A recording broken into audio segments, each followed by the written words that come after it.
reason why I'm posting this video is because this is a question that has been bothering me for such a really long time now, and for whatever reason, I just can't seem to get this question out of my head, and just so I figured I might as well bring this up and for anyone who cares to listen or to watch, and see what your guys' opinion on the matter is. I want to ask a question about what is considered canon. Let's say there was let's say there was a movie, right? Let's say Star Wars Episode 1, The Phantom Menace, right? And let's say, for the sake of argument, everyone thinks that movie, all people who see that movie 100% agree is a total piece of okay? For the sake of argument, everyone agrees. I'm guessing everyone does agree, but I'm guessing there are some people out there who think the movies are just okay, but they have problems. So for the sake of argument, let's say 100% agree that Star Wars Episode 1, The Phantom Menace is a complete total piece of but a novelization of the movie itself is released, a book, and the book helps explain the plot holes of the movie. Would this novelization of the movie be considered canon? I'm asking because it does help fill in the plot holes. Okay, for let's say another example. Let's say you're watching the Harry Potter movies, right? Let's say you've never read the books, and let's just say you've just watched the movies, okay? Now, let's say you get into Harry Potter and the Deathly Hallows Part 1, and you see Harry with this piece of mirror. This mirror that can show you someone who's looking at you. And I think in Part 2 of that movie, we figure out that it is Albus Dumbledore's brother, I believe. In the movies, they introduce this mirror, but they don't explain how Harry came into possession of this mirror. And so I think Part 2 of Deathly Hallows. And I think it's like a very vague explanation. But in the books, they explain it a little bit more in depth and detail. So would the information from the books be considered canon with the universe of the movies? Because they are separate universes. Because sometimes events in the movies are somewhat different than what occurs in the books. For example, I'm pretty sure in the books it was Crabbe who died and Goyle and Draco survived the fire in the Room of Requirements. But in the movie, it is Goyle who dies and it's Draco and some random guy who survived the fire in the Room of Requirements. Does that little change of information negate the fact that some information from the books can help further explain more plot details in the movie? This is why I'm bringing it up, because it is...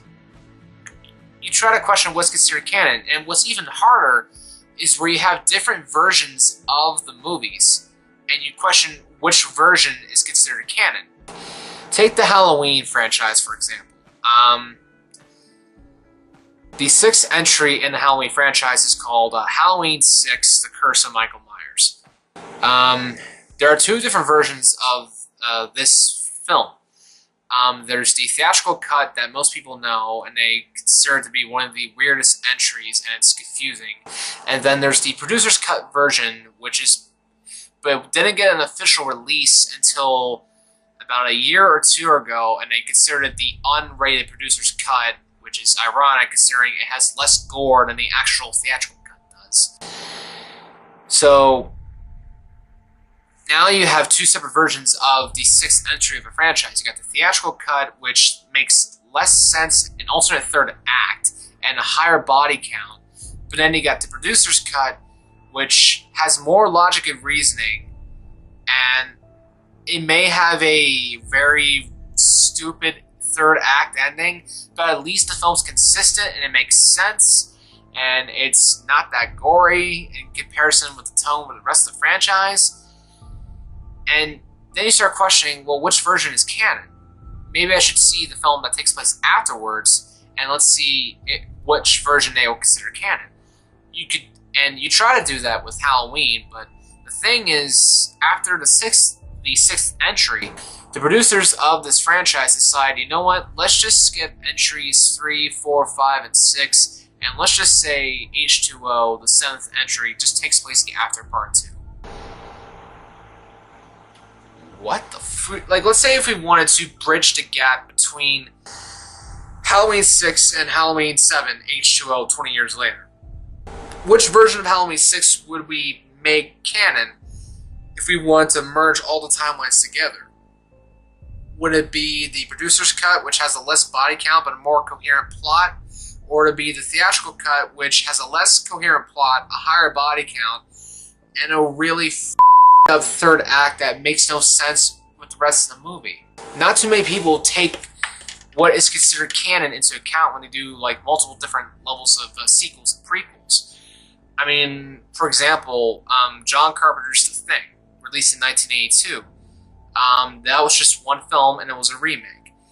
In 2002, they made a video game called The Thing, and it acted as a sequel to the movie.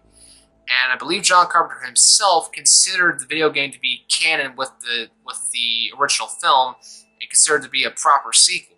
So literally, if you want to see a sequel to John Carpenter's The Thing, all you had to do is go find the video game on the PlayStation and play that.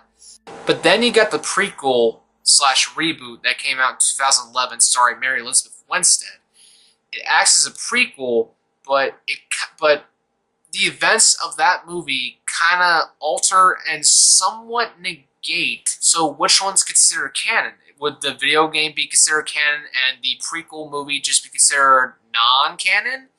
Or would both films just be considered canon and this video game is considered not canon because it's not a film? And if you're not following me still, here's a good example, one that most people are familiar with. Batman v Superman, Dawn of Justice. You have the theatrical cut, which is 2.5 hours long, and many consider it to be inferior because some of the plot doesn't make any sense. And then you got the Batman v Superman, Dawn of Justice Ultimate Cut, which is a half hour or a little bit longer, and the overall running time is over 3 hours long. And it adds more scenes of exposition and clears up why some of the plot in the theatrical version make less sense. So could the argument be made that the canon version for the DC Cinematic Universe, would the canon version be the theatrical cut that everyone saw in theaters, or would the canon version be the Ultimate Edition that got released onto a DVD? I think most people would say it would be the one everyone saw in theaters, the theatrical cut, because more than likely the version people are going to see is the version they see in the theaters. So why would you make the version of the movie that is canon and mixes well with the rest of the series and franchise, why would you pick the alternate version that probably less people see? Like, supposedly now there's an alternate cut of Suicide Squad. Let's say it gets released as DVD and considered the unrated version or the Ultimate Edition, and let's say it's a little bit longer, and let's say the order and sequence of events that occur in that movie are presented differently with the Ultimate Edition. Would that Ultimate Edition be considered canon with the rest of the franchise? Or would the theatrical one that everyone saw in theaters, the one that most critics hated, would that be the one considered canon? I mean, it would depend on if the different version does anything to alter the plot. But is there like an official canon that can be made up specifically for people who are big fans of franchises? Especially with like Star. Do you understand how complicated the canon for Star Wars is? I mean, can we get this for franchises like Halloween? Can we get this for the DC Cinematic Universe? Can we get this? Or is it just the long, complicated series like Star Wars that get this treatment? Is there truly one ultimate canon version that people have to see when following the franchise? Or is it all just interpretive on how you view it? Thank you for taking the time to watch and listen. If you have anything you would like to comment on the situation, go ahead and leave it down below if you want. If not, okay, whatever. Stay tuned.